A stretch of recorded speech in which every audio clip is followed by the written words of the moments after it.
যে মুয়াজ্জিনের আজান মানুষকে কল্যাণের পথে ডাকে, মঙ্গলের জন্য ডাকে, সেই মুয়াজ্জিনের কান্না ভেজা আজানের সুরে আজ ভারী হয়ে উঠেছে আসমান। আরিফ হাসানের প্রতিবেদনে।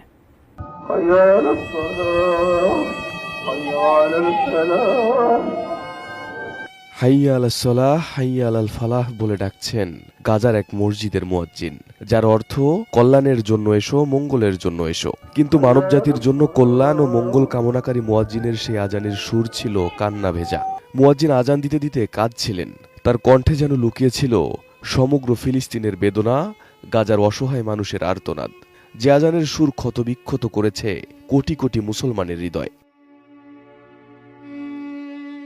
গত সোমবার মধ্যরাতে ঘুমিয়েছিলেন গাজাবাসী।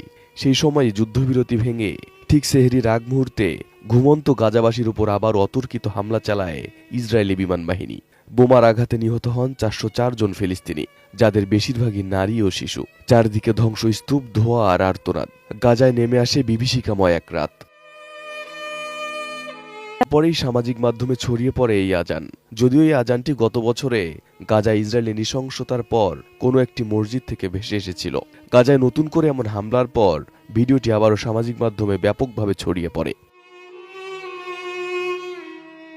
এদিকে মুসলমানদের সবচেয়ে পবিত্র স্থান কাবা শরীফে ফিলিস্তিনিদের জন্য বিশেষ মোনাজাত অনুষ্ঠিত হয়েছে। মঙ্গলবার তারাবির নামাজের পর এই দোয়া অনুষ্ঠিত হয়, যার নেতৃত্ব দেন বিশ্ববিখ্যাত আলেম শায়েখ আব্দুর রহমান আস-সুদাইস। এদিন কাবা শরীফে উপস্থিত হাজার হাজার মুসল্লি ফিলিস্তিনের শোষিত জনগণের জন্য বিশেষ দোয়া করেন। শায়েখ আব্দুর রহমান আস-সুদাইস ফিলিস্তিনের ওপর আক্রমণকারীদের ধ্বংস কামনা করেন এবং আল্লাহর কাছে তাদের বিচার দাবি করেন। মোনাজাতের এই মুহূর্তে কান্নায় ভেঙে পড়েন মুসল্লিরা। তাদের চোখে ছিল সমবেদনা এবং গভীর দুঃখের ছাপ। এই বিশেষ দোয়া কেবল ফিলিস্তিনের জনগণের জন্যই নয়, বরং বিশ্বের অন্যান্য অত্যাচারিত মুসলিম সম্প্রদায়ের জন্যও ছিল একটি ঐক্যবদ্ধ আহ্বান।